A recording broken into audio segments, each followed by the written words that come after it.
Já comprou todas as prendas de Natal? Lembrou-se da sua? Estamos a oferecer 40 passes anuais da Zone e um deles pode ser seu. Assine hoje até 55% de desconto e habilite-se a ganhar.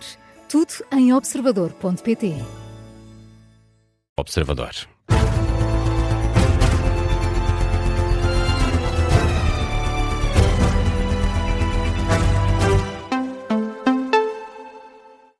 Vamos às notícias na Rádio Observador. Esta é uma edição da Diana Rosa. Diana, a esta hora, a marcar a atualidade, começamos o jornal com o secretário-geral do PS, José Luís Carneiro.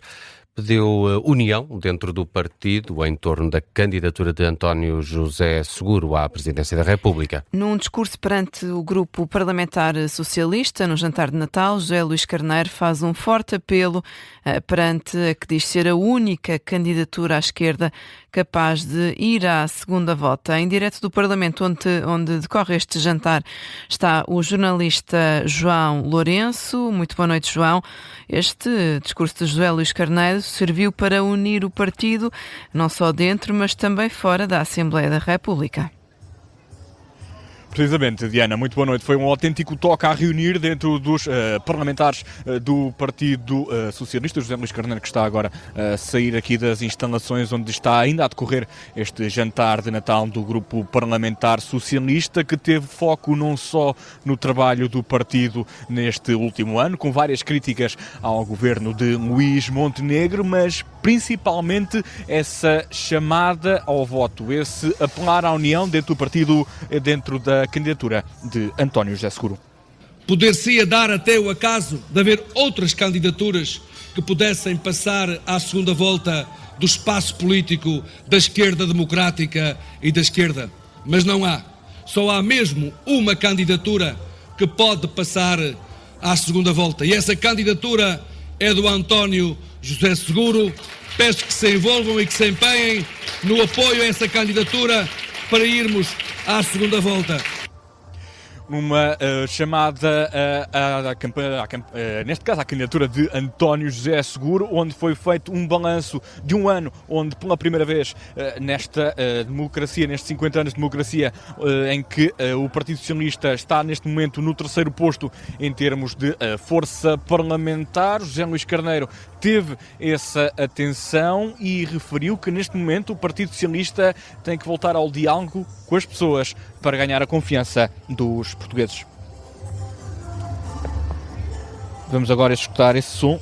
Esses que outrora diziam que a economia crescia pouco, hoje dão-se por contentes por estarem a crescer perto de metade daquilo que crescia a economia com o Partido Socialista no governo. Nós sabemos bem o Estado que queremos construir com as portuguesas e com os portugueses. Temos vindo a procurar estabelecer uma relação de confiança com todas e com todos. É pelo diálogo, é pela proximidade, é pela cooperação com as instituições representativas dos portugueses que nós seremos capazes de construir as bases da confiança que, de novo, no futuro, nos levará ao apoio maioritário das portuguesas e dos portugueses.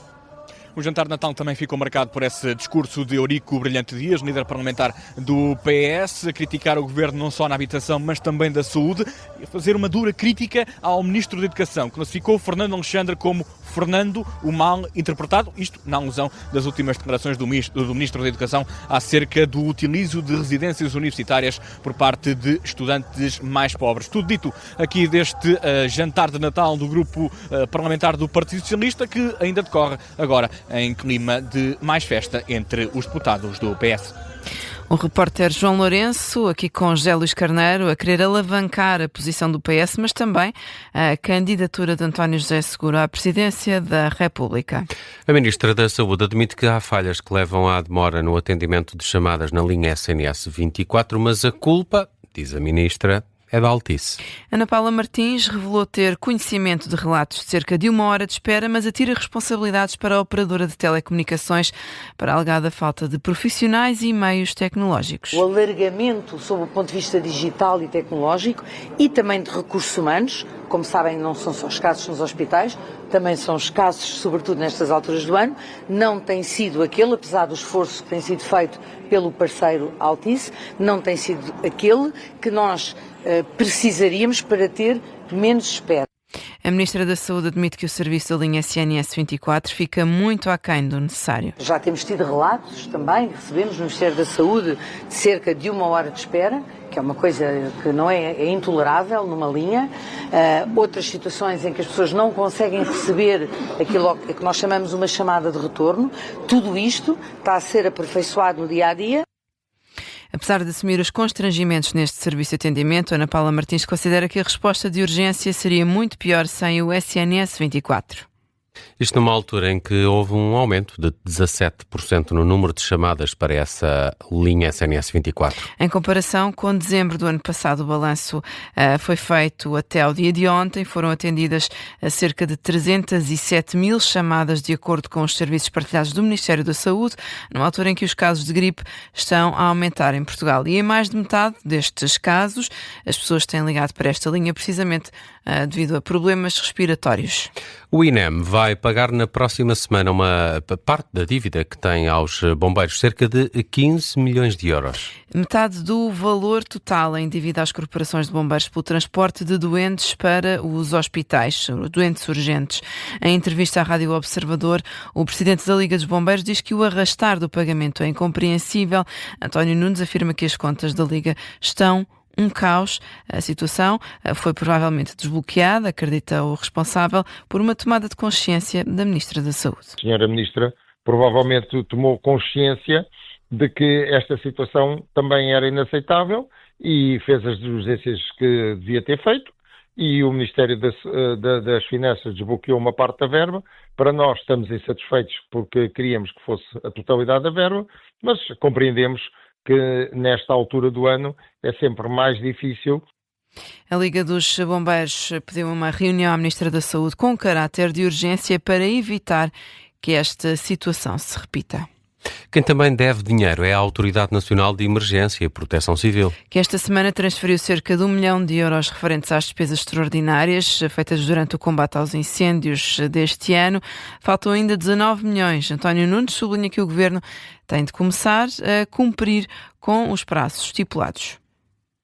Seguimos não com uma, mas com duas sondagens para as eleições presidenciais. Em ambas, André Ventura fica em primeiro lugar e Marcos Mendes surge em segundo. Significa isto que se as presidenciais fossem hoje, seria provável uma segunda volta entre estes dois candidatos. Os restantes oscilam entre os dois estudos de opinião. Na sondagem feita pela Intercampos para a UNAU, André Ventura reúne 19% das intenções de voto, com menos 2% aparece Marcos Mendes. Coutinho Figueiredo surge com 14%, Seguro com 13% e Gouveia Melo com 12%. Os candidatos mais à esquerda, Catarina Martins, Jorge Pinto e António Filipe, aparecem no fim da lista. A candidata apoiada pelo Bloco de Esquerda com 6% e os outros candidatos com 4%. Na sondagem do ISCTE para a SIC e para o Expresso, Marcos Mendes e Gouveia Melo estão empatados na segunda posição. Já António José Seguro aparece com 11% e Coutinho Figueiredo com 8% das intenções de voto, de acordo com esta sondagem. Se as eleições fossem hoje, Catarina Martins teria 4%, seguida de António Filipe com 2% e Jorge Pinto com 1% no final da lista. Vamos ao desporto. Foi uma tarde-noite de futebol de Taça de Portugal. O Sporting venceu nos Açores por 3-2 o Santa Clara, com muitas críticas à arbitragem. O diretor da equipa açoriana fala num dia negro na história do futebol, em causa o penalti marcado pelo Sporting no fim do tempo de compensação da segunda parte, que levou ao prolongamento do jogo. O Sporting acabou por virar o resultado. Em declarações à Sport TV, o treinador do Santa Clara, Vasco Marques, admite que ficou apreensivo com esta partida. Agora o resto deixa-me a mim e está a começar a deixar toda a gente um bocado assustado. Hoje é um dia negro do futebol, sinceramente. Da forma como isto aconteceu, acho que é um dia, sinceramente, um dia negro. A forma como tudo aconteceu, acho que deixa-nos bastante tristes, preocupados, mas pronto, é a nossa vida, temos que seguir, volto a repetir. Os meus jogadores foram os heróis, a equipa esteve muito bem e isto tem que nos dar força para o resto que aí vem. O desalento audível do treinador do Santa Clara, Vasco Matos. Já Rui Borges evitou falar sobre o penalti marcado por Luís Soares. Garante que não viu o lance. As incidências dos jogos acontecem em todos os jogos, por isso não é só neste. Em todos os jogos há lances, não vi o lance, por isso se ajuizou, não vou estar a discutir a arbitragem, já disse. 2-2, o lance foi penalti, tanto tempo para assinalar um penalti. Por isso, apenas e só, por isso, naquilo que é a nossa parte, convertemos, chegamos ao empate e depois fomos melhores no prolongamento. Também o Benfica reagiu à arbitragem deste jogo. No comunicado divulgado no X, a equipa das Águias diz que este episódio é inqualificável e inaceitável para a credibilidade do futebol português. Considera o Benfica que situações como as que sucederam neste jogo da Taça de Portugal são fenómenos que acontecem sempre que o Sporting não está a ganhar. Já o Futebol Clube do Porto está nos quartos de final da Taça depois de vencer o Famalicão. Ganhou por 4-1, desta forma vai haver clássico nesta competição. Nelson, proponho que ouçamos aqui a reação de Francesco Farioli na flash interview a seguir a este jogo. Vamos ouvir a boleia da Sport TV. Mas acaba com o resultado folgado. But no, the game has been a complicated one, especially the first half. Famalicão, they play really well with the ball, really brave. O jogo foi complicado, o Famalicão jogou bem. Foi um grande jogo. Mas a minha equipa teve uma boa performance. Principalmente na segunda parte, aceleramos nos momentos essenciais. Muito agressivos também a recuperar bolas. Grande atmosfera no Dragão. Aqui Francesco Farioli também a elogiar o ambiente que se viveu nesta vitória do Futebol Clube do Porto em época festiva. Ganha uma equipa ainda mais competitiva, sente isso, reforça essa confiança que já manifestou nestes jogadores com a resposta que foi dada? Para nós todos são importantes. Queremos manter um nível alto. Assim que cai um pouco a intensidade,